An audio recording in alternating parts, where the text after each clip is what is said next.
Assalamualaikum warahmatullahi wabarakatuh. Halo teman-teman, kembali lagi dengan saya Viviani. Pada video kali ini, saya akan menjelaskan tentang networking models. Setelah video kemarin, saya menjelaskan tentang router OS dan router board. Oke. Langsung saja kita masuk ke materinya. Yang pertama yang kita akan bahas di sini yaitu ada konsep TCP/IP model, encapsulation dan decapsulation, serta OSI layers model.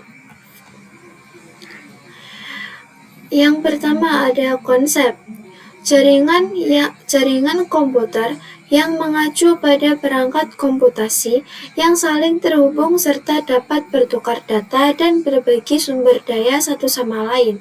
Untuk terjalinnya proses bertukar data tersebut diperlukannya aturan yang mendefinisikan bagaimana kumpulan komputer agar bisa saling berkomunikasi. Aturan tersebutlah yang disebut dengan networking models. Jadi, bagaimana setiap vendor dapat saling berkomunikasi dengan open standard networking models yang tersedia.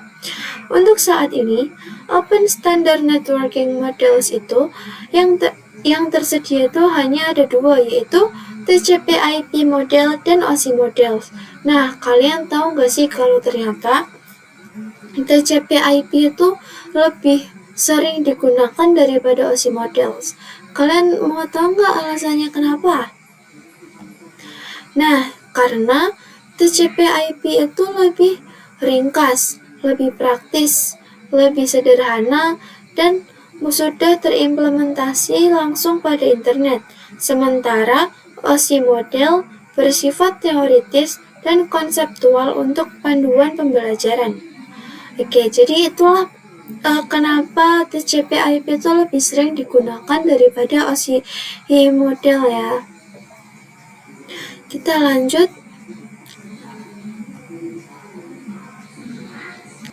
Nah, sebelum ada open networking model, setiap vendor itu membuat networking modelsnya masing-masing. Nah, pada tahun 1974 itu IBM membuat sistem arsitektur network. Nah, disinilah muncul masalah, yaitu di mana setiap vendor itu kalau punya networking models mereka nggak bakalan bisa berkomunikasi satu sama lain. Ya, intinya ada masalah lah. Setelah ada open networking models, setiap vendor itu menggunakan networking models yang sama. Nah, jadi mereka bisa berkomunikasi satu sama lain. Oke, lanjut kita akan membahas tentang TCP/IP model. TCP/IP merupakan jenis networking model yang saat ini sering digunakan. TCP/IP itu mendefinisikan suatu protokol agar antar komputer utamanya yang berbeda network itu bisa saling berkomunikasi. Untuk membantu dalam memahami setiap networking model itu dipecah menjadi bagian-bagian kecil yang disebut dengan layer. Nah, jadi di sini itu jaringan komputer adalah sesuatu yang rumit dan kompleks, baik itu dari perangkat-perangkatnya, media penghubungnya, sampai pada aplikasi yang berjalan di dalamnya. Nah, perangkat-perangkat tersebut biasanya diproduksi oleh vendor yang berbeda-beda, seperti ada router board nih yang diproduksi oleh Cisco dan Mikrotik. Terus ada juga web server, ada juga web browser yang diproduksi oleh Google dan Mozilla dan lain sebagainya. Dari hal-hal tersebutlah di sini fungsi networking model tersebut. Perannya adalah untuk memisahkan fungsi-fungsi jaringan komputer tersebut. Nah, bagaimana caranya? Caranya adalah dengan membuat beberapa lapisan fisik hingga non-fisik. Pada setiap lapisan terdapat kumpulan-kumpulan yang harus diikuti oleh setiap komponen agar dapat saling berkomunikasi dengan komponen yang lainnya. Oke, jadi di sini ada dua gambar. Yang pertama itu tidak menggunakan open networking models. Nah, yang kedua itu menggunakan Open Networking Models. Kalau yang nggak menggunakan Open Networking Models itu bakalan acak-acakan kayak gini nih, nggak tahu arahnya kemana. Terus kalau yang pakai Networking Models itu tersusun rapi kan, dari yang application layer hingga yang physical layers.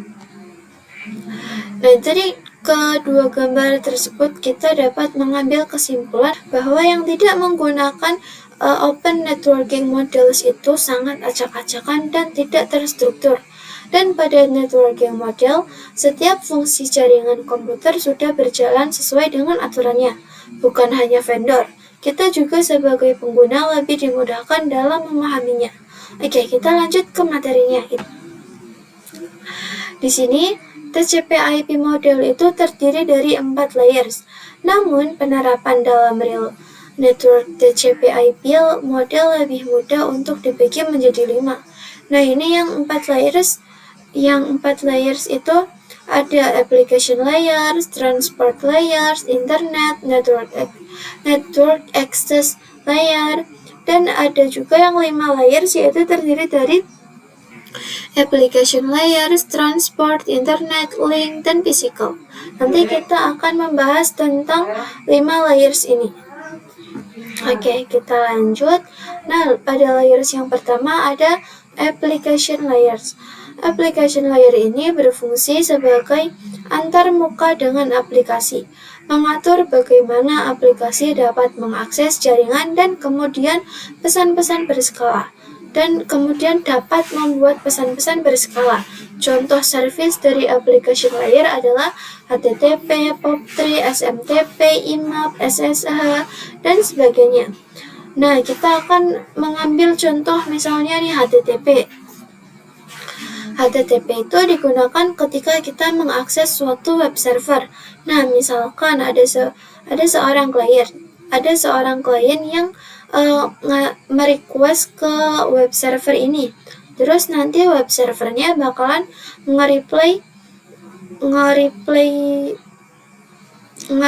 requestan dari klien ini. Nanti akan ditambah dengan HTTP header dan informasi-informasi yang lainnya. Oke, di layer selanjutnya ada transport.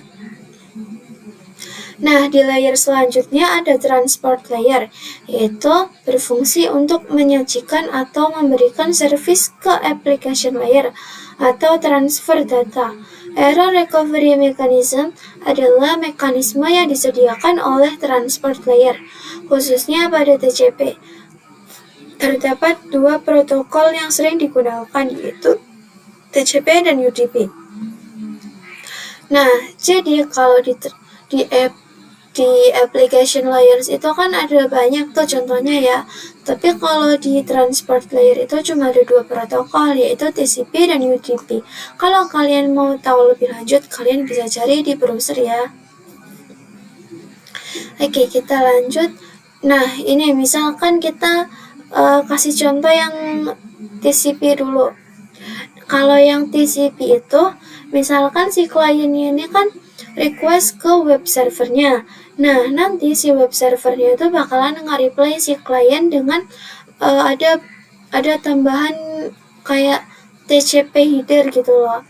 Terus ada juga nanti HTTP header, terus ada juga data. Terus kalau misalkan ini tuh ada ya, kalau misalkan ada paket yang hilang itu nanti kan si kliennya bakalan nge-request lagi ke web servernya. Nah, nanti dia si web servernya itu bakalan nge-reply lagi gitu. Tapi kalau yang UDP itu enggak ya. Kalau misalkan si kliennya nge-request, terus udah dikasih ini TCP header, HTTP header, data, terus kalau ada paket yang hilang itu si UDP-nya itu nggak peduli lah, dia bodo amat ya gitu. Jadi gitu ya guys, intinya UDP itu kebalikannya dari si TCP ini. Kita lanjut, ada layer yang ketiga yaitu networking layer. Lapisan ketiga dalam model OSI yang bertanggung jawab untuk pengalamatan logis dan menentukan jalur terbaik atau routing. untuk mengirimkan paket dari sumber ke tujuan melalui beberapa jaringan. Nah, network layer ini hanya terdapat satu contoh, yaitu IP. Kalau yang tadi itu kan kayak kayak si application layer itu ada banyak, kayak HTTP, terus ada SSH, POP3 gitu kan. Terus kalau yang kalau yang transport layer itu kan ada dua, TCP sama UDP. Tapi kalau yang network layer ini cuma ada satu, yaitu IP. Nah, di sini saya akan menjelaskan sedikit mengenai IP. IP atau kepanjangannya itu Internet Protocol, terdapat dalam network layer ketiga OSI. Nah, digunakan untuk komunikasi antar perangkat jaringan. Jadi, IP itu menyediakan dua fitur. IP itu menyediakan dua fitur yang sangat penting, yaitu addressing dan routing, yang dimana berfungsi untuk menangani konektivitas dan pemilihan jalur. Oke, jadi di sini, yang pertama itu ada addressing, memberikan nama pada perangkat di jaringan komputer. Sesuai dengan namanya, yaitu IP address. Nah, terdapat dua jenis IP, yaitu yang pertama ada IP versi 4. Pengalamannya 32 bit, terbagi menjadi 4 blok, setiap bloknya ada 8 bit. Nah, yang kedua ada IP versi 6. Pengalamannya itu 128 bit, terbagi menjadi 8 blok, setiap blok ada 16 bit. Nah, addressing ini dikarenakan setiap perangkat jaringan memerlukan alamat unik di jaringannya. Contohnya, si komputer 1 ini punya IP 192.168.1.1. Kemudian, komputer 2 ini mempunyai IP 192.168.1.2. Nah, itu yang dinamakan dengan IP address. Oke, kita lanjut yang kedua, yaitu routing. Routing adalah salah satu fitur yang disediakan pada IP di bagian network layer yang bekerja layaknya kantor pos, mencari rute tercepat untuk sampai tujuan. Contohnya itu kayak ini, misal mau kirim paket A ke paket B, misalkan dari A ke B ya. Nah, dia bakalan nyari rute tercepat dari nanti ke pos 1, terus pos 2, ini pos 3, ini pos 5, pos 6, terus nanti sampai ke si B-nya ini. Nah, jadi kayak kantor pos gitu loh. Jadi si ini tuh bakalan nyari rute yang paling cepat lah, biar cepat sampai gitu. Lanjut, data link layer dan physical layer. Data link layer mendefinisikan protokol yang dibutuhkan pada physical layer. Salah satu fitur pada data link layer adalah VCS, Frame Check Sequence, yaitu detection mechanism yang hanya mendeteksi error tanpa recovery. Addressing yang digunakan pada data link adalah MAC address. Nah, kemudian physical layer. Physical layer itu mendefinisikan cabling pada suatu jaringan komputer, mendefinisikan secara fisik apa yang digunakan untuk menghubungkan antar device. Contohnya kayak dari komputer 1 ke komputer 2 atau perangkat 1 dari perangkat 2 gitu. Oke, lanjut. Encapsulation dan decapsulation. Encapsulation adalah proses membungkus data dan menambahkan informasi tambahan seperti header dan trailer saat bergerak turun dalam tumpukan protokol jaringan seperti model OSI atau TCP/IP. Sementara itu, decapsulation adalah proses kebalikannya, yaitu menghapus informasi tambahan tersebut saat data sampai di tujuan. Enkapsulasi mempersiapkan data untuk dikirim, sedangkan dekapsulasi mempersiapkan data agar bisa digunakan oleh sang penerima. Oke, ini contohnya ya, misal dari yang pertama itu kan application layer. Nah, terus nanti kita ke transport layer. Nah, di transport layer ini nanti ditambahin dengan TCP header. Nah, di sini tuh ada istilahnya yang disebut dengan segmen. Terus kita lanjut lagi ke yang ketiga, yaitu ada network layer. Di sini nanti ditambahin dengan IP. Nanti di sini ditambahin dengan IP. Nah, nanti kan ada IP, TCP, data. Ini disebut dengan IP paket. Kemudian nanti ditambahin lagi dengan data link di depan dan di belakang. Nah, nanti berarti data link, IP, TCP header, data link, data dan data link lagi. Ini disebut dengan frame. Kemudian kalau yang receiver itu berarti kalau ini kan ada data link, IP, terus TCP header, data, terus data link. Terus ke sini itu nanti data linknya dihilangin gitu teman-teman.